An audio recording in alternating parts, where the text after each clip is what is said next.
12-year-old girl vanishes. 7 days later, cops stunned by who they find her with. Hundreds of arms pushed past the trees.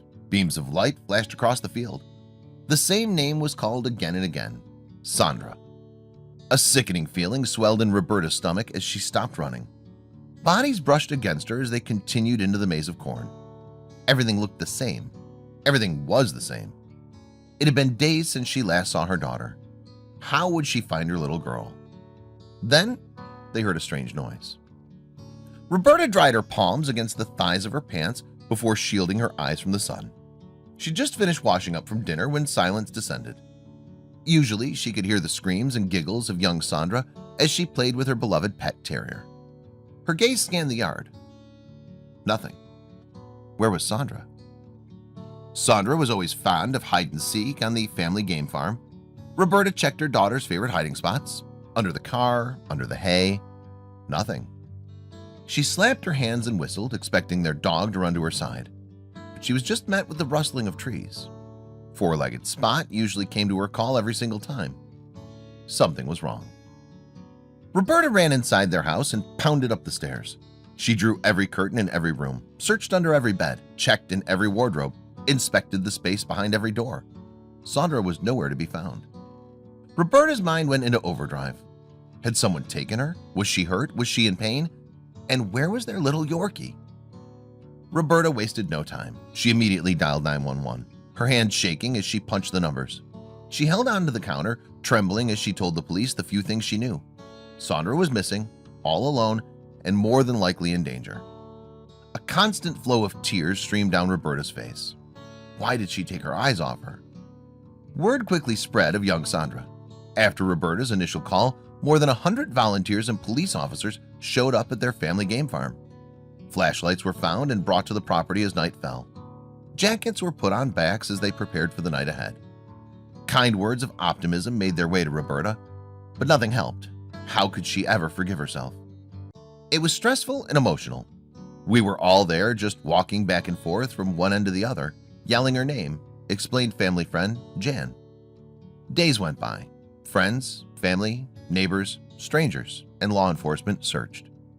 Bodies walked back and forth, bumping into one another, calling for Sandra. Delirious from exhaustion, Roberta pushed on, dragging each leg forward, ignoring the burning in her calves. But then the unimaginable happened. On the 7th day, lights began to fade one by one. In the distance, the flickers diminished like dying fireflies. Roberta turned to take in the face of her friend Jan. His face slowly disappeared, and they were left in darkness. She could hear her heart pounding in her ears. You don't hear well in the fields either. So when someone's yelling your name, you hear them, but you don't know where it's coming from, a volunteer explained.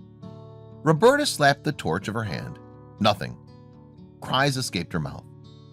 Then the sheriff's office decided to end the search for the night. Roberta didn't sleep that night. Instead, she stayed awake, worrying about her little girl, jumping at every sound, hoping it was her. As the sun began to rise, Roberta went outside and was met by many of the same faces from the night before and some newcomers.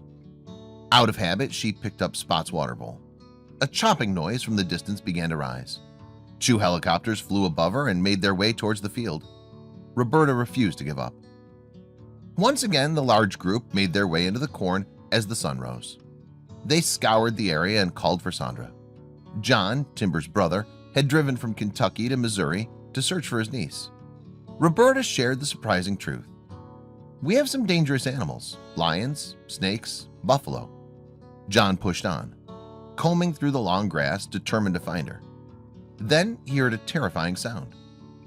John stopped for fear that he would make a noise. He called for Sandra again and then waited. Another sound replied. He spun.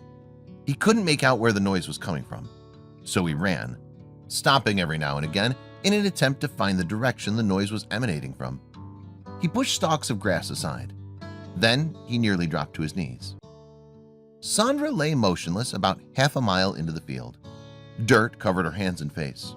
Her hair was a nest of dirt and leaves, and her pants were stained in mud. But standing between the man and the girl were 3 fearless lions.